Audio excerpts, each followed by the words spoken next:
초봄의 바람이 가벼운 찬기를 머금고 경주의 작은 골목들을 스며든다. 전통 한옥 지붕 위로 세월이 쌓인 기와들이 얹혀있고 옅은 햇살이 자갈이 깔린 마당을 은은하게 비춘다. 수십 년의 역사를 간직한 한옥에서 최정숙 할머니는 동이 트기도 전에 일어났다. 평생 그렇게 살아왔고 특히 설날 같은 특별한 날이면 더욱 그러했다.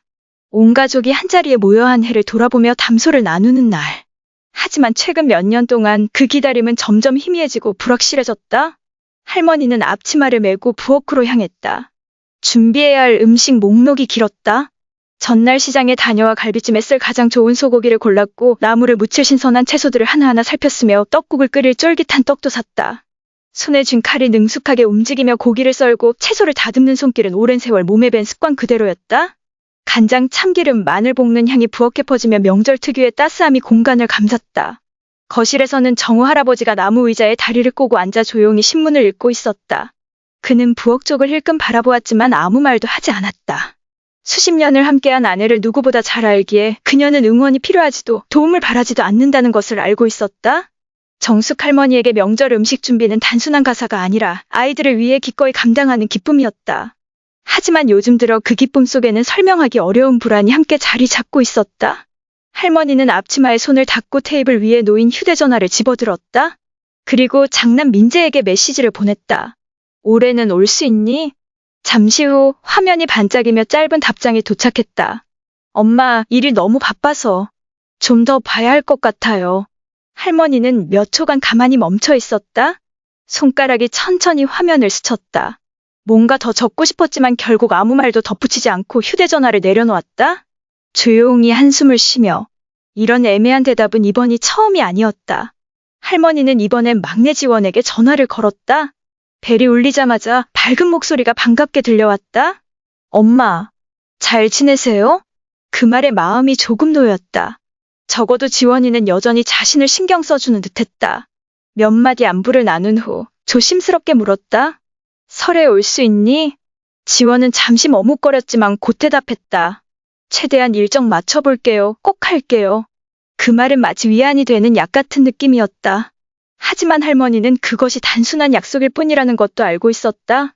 전화를 끊고 부엌을 둘러보았다. 모든 것이 그대로인데 이상하게 마음 한편이 공허했다. 몇 년 전만 해도 이맘때쯤이면 며느리 수빈과 함께 부엌에서 바쁘게 움직이며 음식 준비를 했었다. 하지만 이제는 혼자였다. 안부 전화는 점점 줄어들었고 메시지는 점점 짧아졌으며 약속은 더 이상 확실하지 않았다. 자식들을 원망하는 것은 아니지만 가슴 한편에 스며드는 씁쓸함은 숨길 수 없었다. 창밖에서는 이웃집 아이들의 웃음소리가 들려왔다. 근처에서 할머니가 손주를 부르는 소리도 들렸다. 다른 집에서는 벌써 자녀들과 손주들이 모여 떠들썩하게 이야기하며 설을 맞이하고 있었다. 할머니는 문득 깨달았다. 설은 변함없이 돌아오고 봄도 여전히 찾아오지만 그녀의 가족은 점점 더 적막해지고 있다는 것을. 할머니는 조용히 다시 부엌으로 돌아가 남은 음식 준비를 이어갔다. 아이들이 올지 확신할 수 없었지만 그래도 계속 준비했다. 오랜 세월 지켜온 습관처럼, 그리고 언젠가 다시 예전처럼 온 가족이 모일 거라는 작은 희망을 품은 채. 정오가 지나도 하늘은 여전히 맑고 푸르렀지만 최정숙 여사의 마음은 무겁기만 했다. 지원과 짧은 통화를 마친 후 그녀는 식탁에 조용히 앉아 핸드폰 화면에서 시선을 떼지 못했다. 민재가 보낸 메시지가 여전히 화면에 선명하게 떠 있었다. 일이 바빠서 엄마, 좀 더 생각해 볼게요. 늘 그렇듯 애매한 대답이었다. 확실한 약속도 분명한 다짐도 없었다. 수년 전에도 민재는 똑같은 말을 했고 결국 오지 않았다. 올해는 과연 다를까? 그녀는 스스로에게 묻는다. 최 여사는 천천히 자리에서 일어나 부엌으로 향했다. 손은 멈추지 않고 팔을 다듬고 있었지만 마음은 이미 멀리 떠나 있었다. 그녀의 머릿속에 떠오른 것은 옛날 민재의 모습이었다.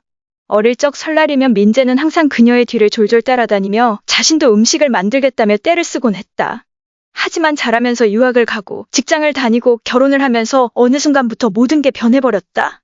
바쁘다 해도 1년에 한 번뿐인 명절인데 그마저도 오기 힘든 걸까? 한편 도시의 다른 한편에서는 민재가 사무실에 앉아 멍하니 창밖을 바라보고 있었다. 책상 위 핸드폰에는 어머니의 메시지가 떠 있었다. 그는 깊은 한숨을 쉬고 옆에 앉은 수빈을 바라보며 말했다. 올해는 우리 어머니 댁에 가는 게 어때? 수빈은 고개도 들지 않고 여전히 핸드폰을 만지작거리며 무심한 목소리로 말했다.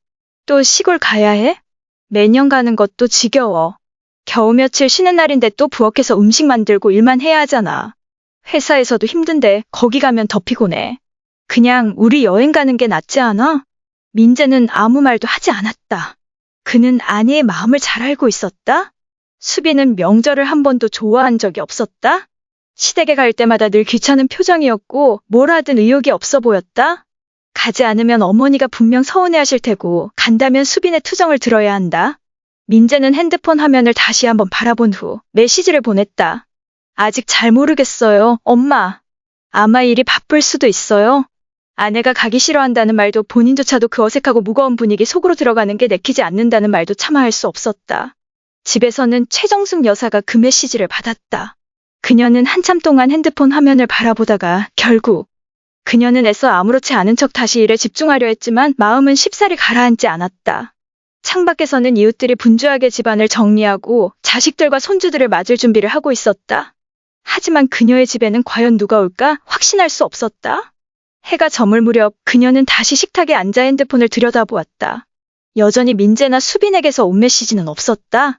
바로 그때 문자가 하나 도착했다. 그녀는 얼떨결에 열어보았고 심장이 순간적으로 쿵하고 내려앉았다. 그것은 수빈이 친구들과 주고받은 메시지였다. 분명 자신에게 보내려던 것이 아니었다. 또 설날이네. 다행히 올해는 시댁 안 내려가도 될 듯. 며칠 쉬는 날에 시댁 내려가서 부엌이라고 며느리 노릇하느라 진짜 피곤해 죽겠어. 차라리 남편이랑 여행 가는 게 훨씬 낫지? 그 말은 칼날처럼 최 여사의 가슴을 깊이 찔렀다. 명확했다. 며느리는 한 번도 오고 싶어 한 적이 없었고 아마 민재도 그녀의 말에 동의했을 것이다. 그녀는 멍하니 앉아 아무 말도 하지 못했다. 평생 자식들을 위해 헌신하며 살았고 명절만큼은 온 가족이 모이기를 바랐건만 그들에게 고향집은 짐으로 느껴지는 모양이었다. 그녀는 핸드폰을 들었다가 다시 내려놓았다. 무슨 말을 해야 할지 알 수 없었다. 올해는 정말 더는 기다려야 할 이유가 있는지 모르겠다. 다음 날 아침 최정숙 여사는 평소보다 일찍 눈을 떴다. 수빈의 잘못 보낸 문자에서 느껴진 그 묵직한 감정이 아직도 마음 한구석에 남아있었다. 애써 잊으려 했지만 그 말들이 계속 머릿속을 맴돌았다. 화가 나거나 원망스러운 것은 아니었다. 단지 텅 빈 것 같은 느낌이었다. 자신은 명절이 올 때마다 아이들을 만날 날을 손꼽아 기다리는데 정작 아이들에게는 그것이 그저 귀찮은 일에 불과하다는 사실이 씁쓸했다. 최정숙 여사는 자리에서 일어나 두꺼운 외투를 걸치고 시장으로 나섰다. 경주거리는 평소보다 훨씬 더 활기찼다. 길가의 가게들은 붉은 등롱을 매달아 놓았고 시장 곳곳에는 설날에만 볼 수 있는 전통 음식들이 가득했다. 가래떡, 소고기, 각종 제철 채소까지 무엇 하나 빠지는 것이 없었다. 돌이 깔린 길을 따라 걸으며 시장의 풍경을 조용히 바라보았다. 자신과 비슷한 또래의 중년 여성들이 분주히 장을 보고 있었다. 양손 가득 장바구니를 들고 설날 음식 준비에 한창인 모습에서 다가올 가족 모임에 대한 설렘이 묻어났다. 시장의 한 구석 생선을 파는 가게 앞에서 중년 여성들이 이야기를 나누고 있었다. 그들은 하나같이 자식 자랑을 하며 웃음을 터뜨렸다. 우리 아들은 벌써 내려와서 이것저것 도와주고 있어요. 우리 집도요. 올해는 며느리까지 같이 내려왔는데 설날 음식을 준비하는 걸 하나도 힘들어하지 않더라고요. 그러니까요. 아무리 바빠도 명절엔 꼭 얼굴을 보여야지, 안 그래요? 서로의 자식 이야기를 하며 웃고 떠드는 그들의 모습이 어찌나 다정한지 최정숙 여사는 아무 말 없이 그저 듣기만 했다. 가슴 한쪽이 아릿하게 시려왔다. 남들은 자식들이 부모를 찾고 가족이 함께하는 것이 당연한 일인데 정작 자신의 아들, 딸은 거짓말과 무관심으로 자신을 대하고 있었다. 민재를 떠올렸다. 수빈을 떠올렸다. 그리고 자신이 보낸 메시지에 대답 없이 지나간 많은 시간들을 떠올렸다. 예전에는 아이들이 바쁘니까 사정이 있겠지 하며 스스로를 위로했지만 이제는 더 이상 그렇게 속일 수 없었다. 장을 본 뒤 천천히 집으로 돌아왔다. 길을 걸으며 이웃집들을 지나쳤다. 곳곳에서 명절 준비로 분주한 모습이 보였다. 어린아이들이 마당에서 뛰어다니며 깔깔 웃는 소리가 들렸고 어떤 집에서는 부모가 대문을 열고 마중 나오는 모습도 보였다. 차에서 내린 아들이 어머니께 허리를 숙여 인사했고 며느리는 손에 선물을 가득 들고 환하게 웃고 있었다. 그 장면을 바라보는 순간 최정숙 여사의 마음이 더욱 허전해졌다. 민재가 돌아온다면 나도 저런 기쁨을 다시 느낄 수 있을까? 집에 도착하자 장을 본 음식들을 식탁 위에 올려놓았다. 그러나 부엌은 너무나도 조용했다. 예전 같았으면 이맘때쯤이면 가족들이 북적이며 함께 음식을 준비했을 것이다. 아이들이 뛰어다니고 이야기꽃을 피우며 웃음이 가득했을 터였다. 하지만 지금은 오직 적막뿐이었다. 시계를 흘끗 보았다. 벌써 점심시간이 가까웠지만 휴대전화는 여전히 조용했다. 더 이상 기다려도 연락이 오지 않을 것이란 걸 알면서도 손에서 전화기를 놓지 못했다. 조용히 자리에서 일어나 부엌 정리를 시작했다. 무언가를 하다 보면 생각이 덜 날까 싶어서였다. 그러나 아무리 바쁘게 움직여도 변하는 것은 없었다. 올해 설날도 작년과 다를 것 없이 그저 혼자서 덧없이 기다리다 지나갈 뿐이었다. 한국어 번역. 밤이 내려앉은 경주 작은 골목길을 따라 늘어선 한옥에서 노란 불빛이 새어나왔다. 최정숙 할머니는 식탁에 앉아 조용히 휴대폰 화면을 바라보고 있었다. 큰 기대를 하는 것은 아니었다. 다만 민재가 마음을 바꿔서 연락을 해올지 궁금했을 뿐이다. 하지만 화면은 여전히 텅 비어 있었다. 문자 한 통, 전화 한 통조차 없었다. 가슴속에 텅 빈 허전함이 퍼져나갔다. 하루 종일 바쁘게 움직이며 생각하지 않으려 했지만 결국 올해 설날도 노부부들만 남게 된다는 현실을 피할 수 없었다. 할머니는 휴대폰을 들어 아들과의 대화창을 다시 열었다. 이전 메시지들이 떠올랐다. 대부분은 할머니가 먼저 보낸 안부 인사와 민재의 짧고 건조한 답장이었다. 일이 바쁘다, 수빈이 몸이 안 좋다, 아이들 학원 일정이 있다. 그럴싸한 이유들은 계속해서 이어졌고 그것이 점점 익숙한 일이 되어버렸다. 예전에는 아들이 정말 사정이 있어서 못 오는 거라 믿었다. 하지만 우연히 수빈의 문자를 읽고 난 후 더 이상 그 변명을 믿을 수 없었다. 그 문자 속 문장들이 아직도 또렷하게 기억났다. 수빈은 단순히 시댁에 가고 싶지 않은 것이 아니었다. 오히려 시댁에 가는 것을 부담스럽고 귀찮은 일로 여겼다. 할머니는 한때 며느리가 아직 전통 명절 문화에 익숙하지 않아서 그런 거라고 이해하려 했다. 하지만 시간이 지나며 점점 확신하게 되었다. 이해를 못하는 것이 아니라 이해하고 싶지 않은 것이었다. 손이 가늘게 떨리며 휴대폰을 내려놓았다. 소파에 앉아 뉴스를 보고 있는 정우 할아버지에게 시선을 돌렸다.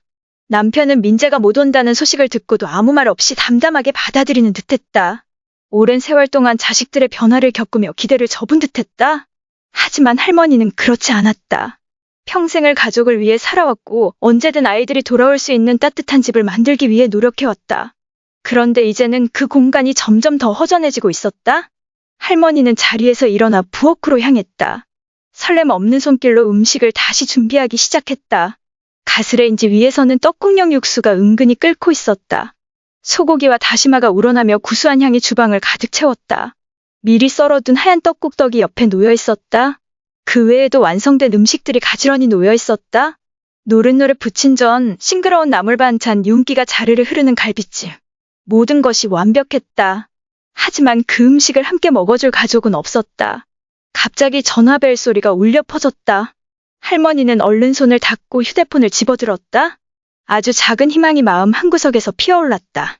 하지만 화면을 본 순간 그 희망은 한순간에 사라졌다. 민재도 지원도 아닌 수빈의 문자였다. 할머니는 문자를 여러 내용을 확인했다. 그리고 순간적으로 온몸이 굳어졌다. 그 문자는 할머니에게 보낼 문자가 아니었다. 아마 실수로 잘못 보낸 듯했다. 내용은 친구와 나눈 대화였고 그 안에 단어 하나하나가 가슴을 깊숙이 찔렀다. 수빈은 드디어 민재를 설득해서 시댁에 가지 않기로 했다고 했다. 설날에 시댁 가는 것보다 더 피곤한 일은 없다고, 만약 가게 되면 분명 부엌에 잡혀서 음식 준비를 하느라 고생할 거라며 농담처럼 이야기했다. 차라리 여행을 가는 것이 낫다고 했다. 그리고 마지막 문장. 다행히 민재도 같은 생각이야. 올해는 드디어 시댁에 안 가도 돼. 이 문장을 읽는 순간 할머니는 숨이 막히는 듯했다. 그동안 며느리만 시댁에 오기 싫어한다고 생각했다. 민재는 수빈에게 억지로 끌려가고 있다고 믿고 싶었다. 하지만 아니었다. 아들 역시 같은 마음이었다. 아들은 아내의 편에 서서 설날을 가족과 보내는 시간이 아닌 단순한 휴가로 여기고 있었다. 그 사실이 무엇보다도 가슴 아팠다. 할머니는 힘없이 의자에 앉았다. 머릿속이 어지러웠다. 왜 이렇게 되어버린 걸까? 대체 어디서부터 잘못된 걸까? 평생을 자식들을 사랑하고 보살피며 언제든 돌아올 수 있는 집을 지켜왔는데 정작 가장 필요할 때 그들은 오지 않았다. 그들에게 있어서 설날이란 단순히 귀찮고 부담스러운 일이 되어버렸다. 천천히 자리에서 일어나 거실로 향했다. 남편은 여전히 뉴스를 보고 있었지만 할머니의 창백한 얼굴을 보자 미간을 찌푸렸다. 할머니는 아무 말 없이 휴대폰을 내밀었다. 할아버지는 휴대폰을 받아 문자를 읽고는 길게 한숨을 내쉬었다. 잠시 후 조용히 휴대폰을 내려놓고 멍하니 허공을 바라보았다. 그는 놀라지 않았다. 어쩌면 이미 예상하고 있었을지도 모른다. 하지만 할머니에게는 지금이 처음으로 이 현실을 온전히 마주하는 순간이었다. 거실에는 깊은 정적이 흘렀다. 텔레비전에서는 명절을 맞아 고향으로 향하는 사람들, 가족과 함께 시간을 보내는 사람들의 모습이 나오고 있었다. 할머니는 창밖을 바라보았다. 어둠이 골목길을 뒤덮고 있었고 군데군데 희미한 불빛만이 깜빡였다. 새해가 밝아오고 있었지만 할머니의 마음속에는 어떤 설렘도 남아있지 않았다. 그저 한 가지 질문이 계속 맴돌았다. 내가 한 모든 것이 자식들에게 아무 의미도 없다면 나는 언제까지 이 기다림을 계속해야 할까? 할머니는 다시 식탁으로 돌아왔다. 정성껏 차려둔 음식들을 바라보았다. 온종일 준비한 전통 음식들. 하지만 설날이란 단순히 음식을 먹는 것이 아니었다. 함께 둘러앉아 나누는 시간이 있어야만 비로소 의미가 있는 것이었다. 아무도 돌아오지 않는다면 이 모든 것이 무슨 의미가 있을까? 할머니는 젓가락을 내려놓고 남편을 바라보았다. 오랜 침묵 끝에 그녀는 낮고도 단호한 목소리로 말했다. 이제 그만 기다려야겠어. 최정숙 할머니는 부엌에서 조용히 서 있었다. 기름이 튀는 소리가 일정한 리듬으로 들려왔지만 그녀의 시선은 프라이팬 속 점점 노릇하게 변하는 떡을 향해 멈춰 있을 뿐 마음은 다른 곳을 떠돌고 있었다. 수빈의 잘못 보낸 메시지, 전화기 너머로 들려온 민재의 거리가 믿는 목소리. 그 모든 것이 오랫동안 붙잡고 있던 희망의 끈을 단번에 끊어버린 듯했다. 할머니는 가스불을 끄고 젓가락을 내려놓은 뒤 낡은 앞치마에 손을 닦았다. 이 일을 그냥 지나칠 수는 없었다. 그녀는 평생을 가족을 위해, 남편과 자식들을 위해, 그리고 함께 모여 앉아 식사하는 시간을 위해 살아왔다. 누구나 그것을 소중하게 여길 거라 믿어왔다. 하지만 이제야 깨달았다. 이건 그녀 혼자만의 믿음이었다. 벽에 걸린 시계를 올려다보았다. 저녁 식사 시간이 한참 지났지만 넓은 이 집에는 그녀와 정우 할아버지뿐이었다. 할머니는 거실로 가서 휴대전화를 집어들었다. 그리고 수빈의 번호를 눌렀다. 이번에는 민재가 대신 받도록 두지 않을 작정이었다.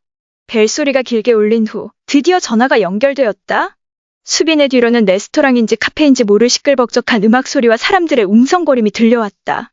그녀는 예전처럼 부드러운 목소리로 인사를 건넸지만 이번만큼은 그 안의 어색함이 분명히 느껴졌다. 할머니는 빙빙 돌리지 않았다.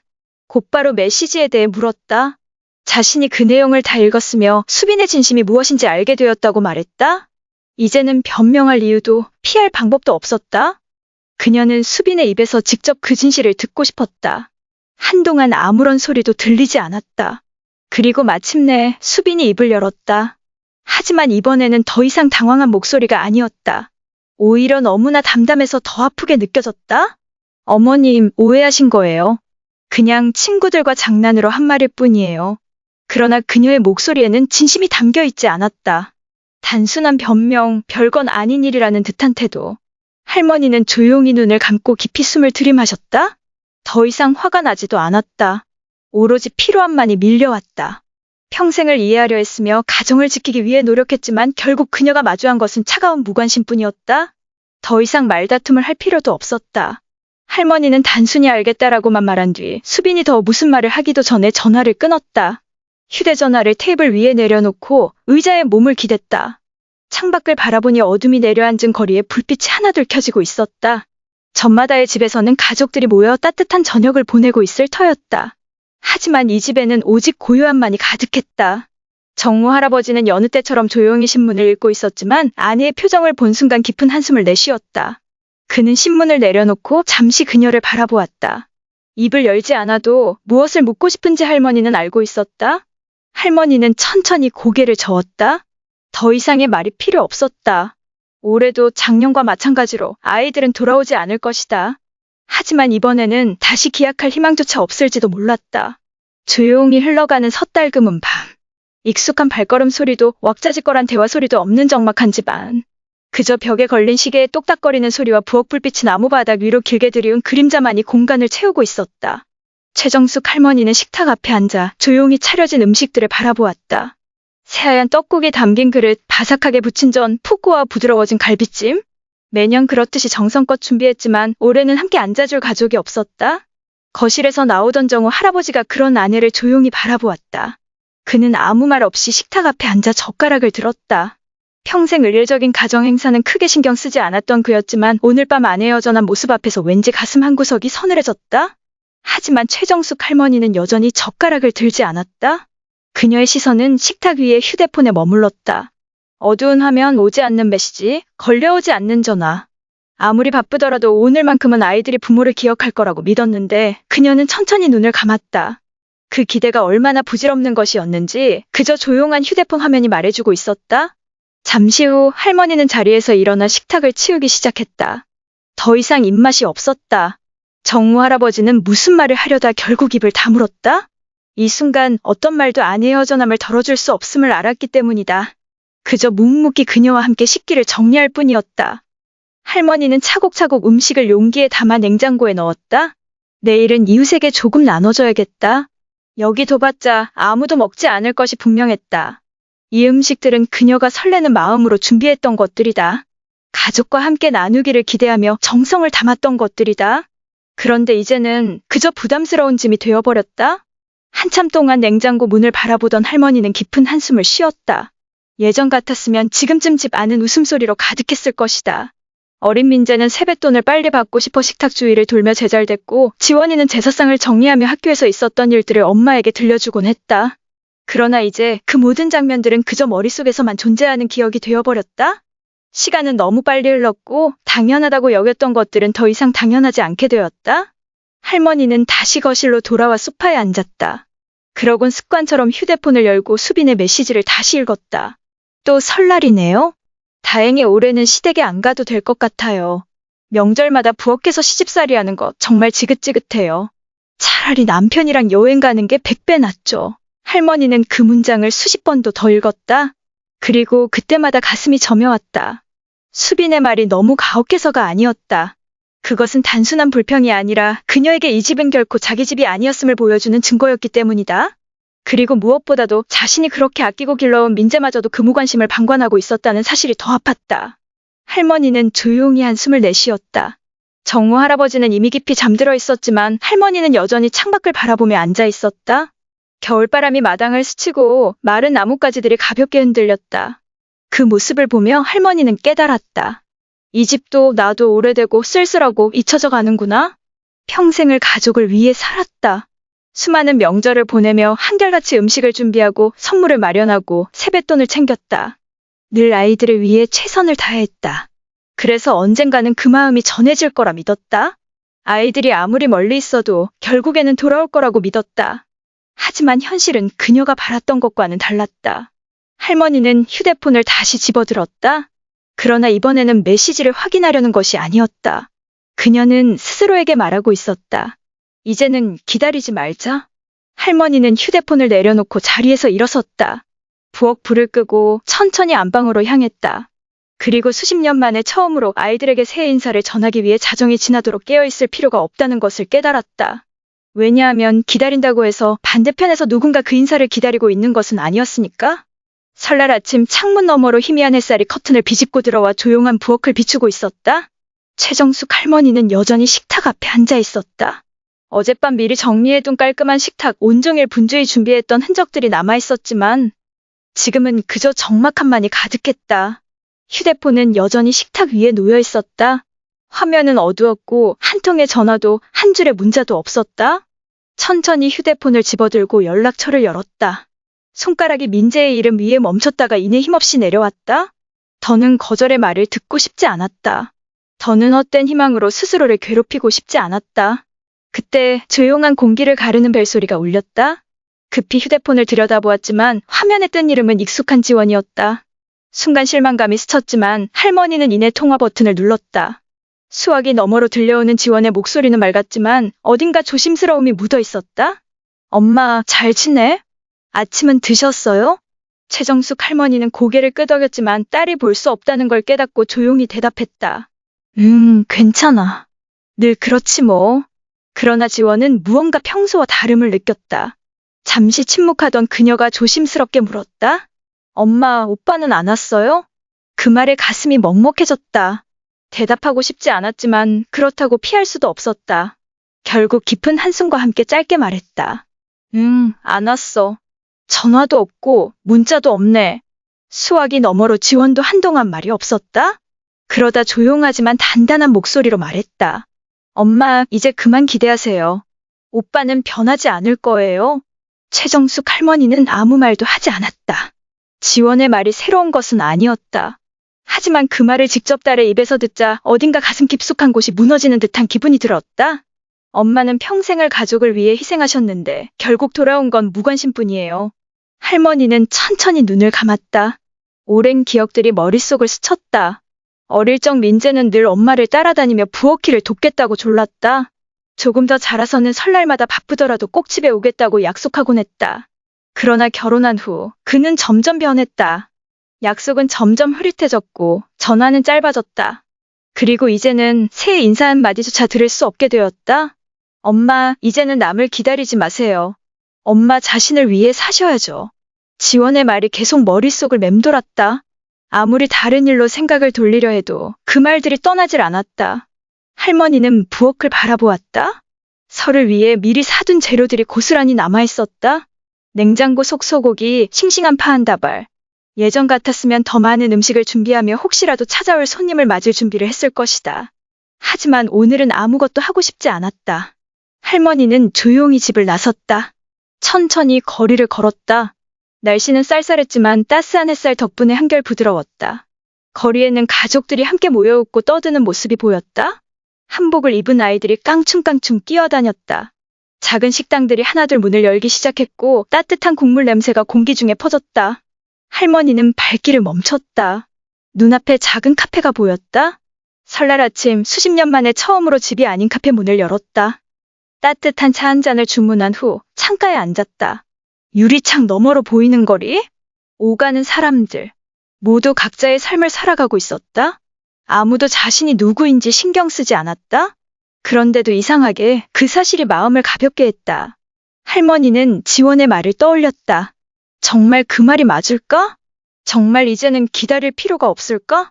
어쩌면 이제는 그럴 때가 된 것일지도 모른다. 더 이상 붙잡을 수 없는 것들을 내려놓고 더 이상 바라지 말아야 할 것들을 잊고 이제는 나를 위해 살아야 할 때가. 할머니는 찻잔을 들어 한 모금 마셨다. 따뜻한 차가 온몸을 감쌌다.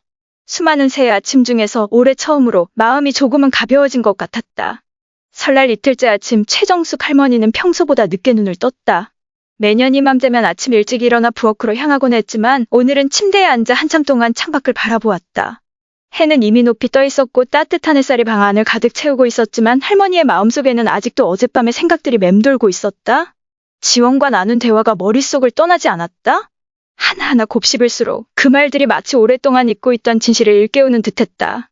할머니는 천천히 자리에서 일어나 두꺼운 니트 카디건을 걸치고 거실로 나왔다. 정모 할아버지는 이미 일어나 있었지만 평소처럼 신문을 읽지 않고 차를 마시고 있었다. 아내를 본 그는 조용히 고개를 끄덕였을 뿐 아무런 말도 하지 않았다. 굳이 말을 하지 않아도 올해 집안의 분위기가 달라졌음을 두 사람 모두 알고 있었다. 할머니는 부엌으로 들어갔다. 한동안 가만히 주위를 둘러보았다. 며칠 전부터 정성 들여 준비했던 음식들이 그대로 식탁 위에 놓여 있었다. 이렇게 텅 빈 부엌은 처음이었다. 예전에는 이곳이 언제나 시끌벅적했다. 할머니가 요리를 하면 집안은 늘 웃음소리로 가득 찼다.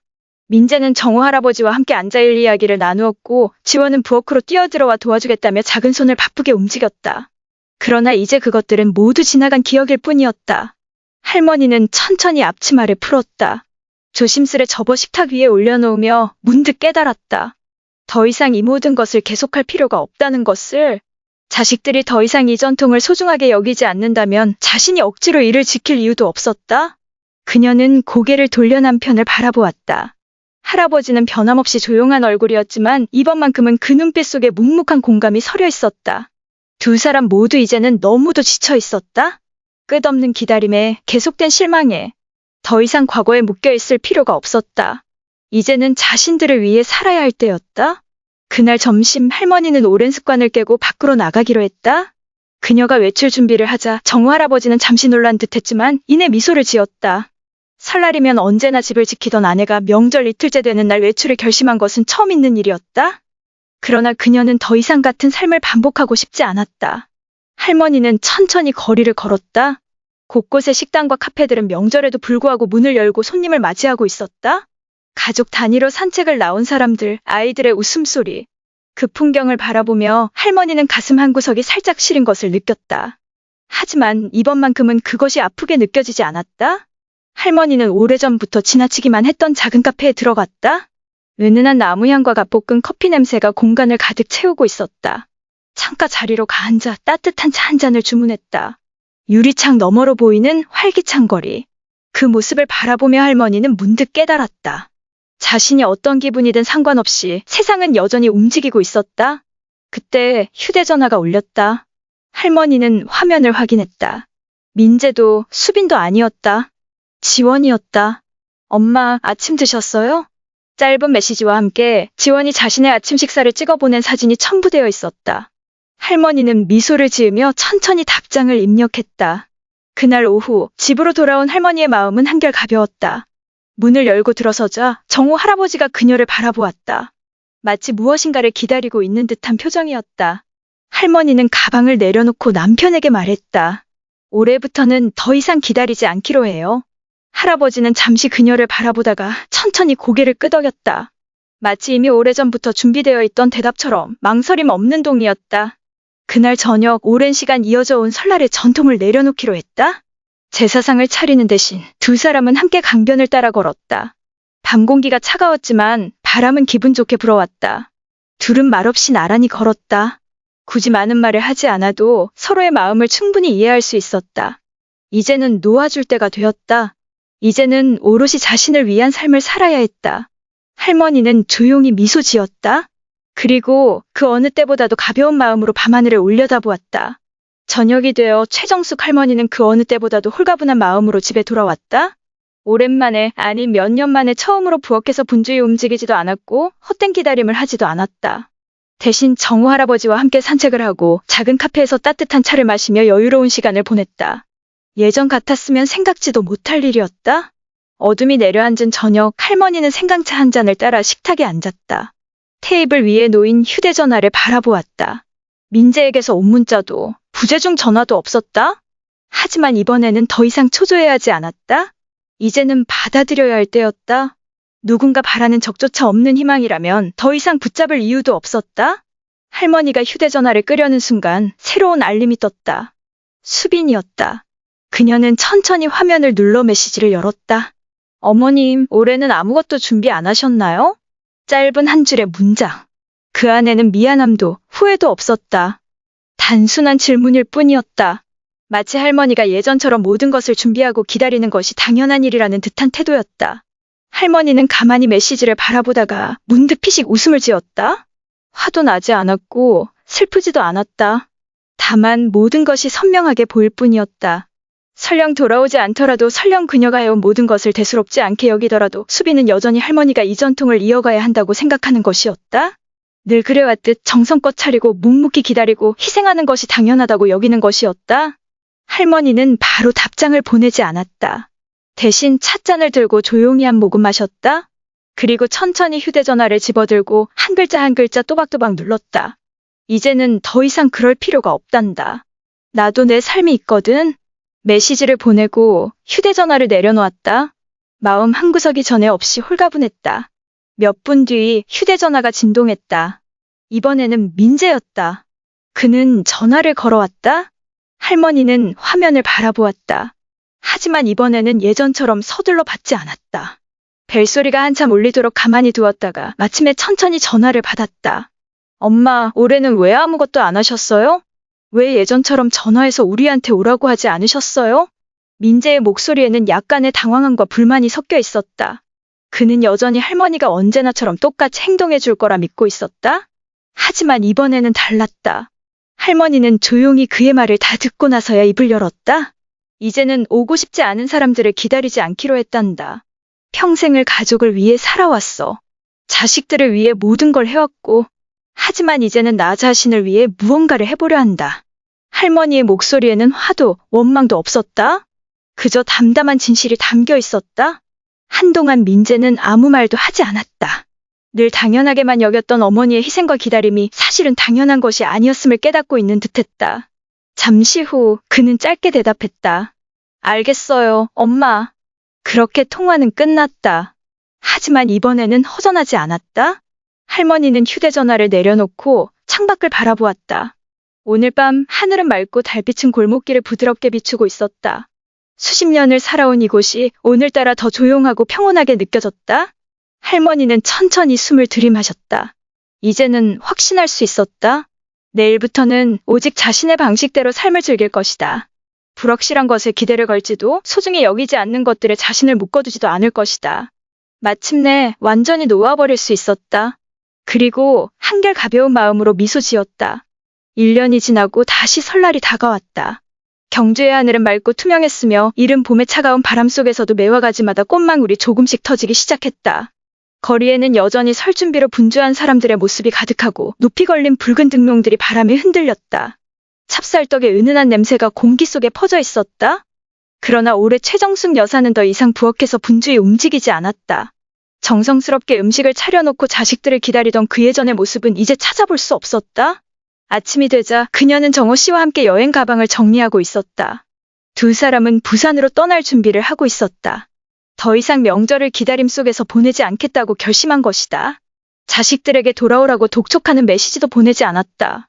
누가 올지 오지 않을지를 묻는 전화도 하지 않았다. 그녀는 이제 알았다. 오고 싶은 사람이면 스스로 올 것이고 오고 싶지 않은 이들에게는 더 이상 기대할 이유가 없다는 것을.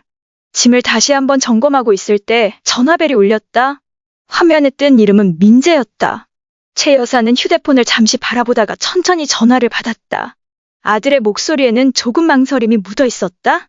올해는 뭘 준비했는지 집에 계시는지 묻더니 내일쯤 수빈과 아이들을 데리고 들를까 생각하고 있다고 말했다. 그녀는 놀라지 않았다. 하지만 자신이 느끼는 감정에 스스로가 놀랐다. 1년 전이었다면 분명 반가움에 눈물부터 흘렸을 것이다. 그러나 지금은 그저 담담할 뿐이었다. 그녀는 말했다. 올해는 정호 씨와 함께 계획이 있어서 집에 없을 거라고. 전화 너머에서 민재는 잠시 말을 잇지 못한 듯 조용해졌다. 한참 있다가 그가 물었다.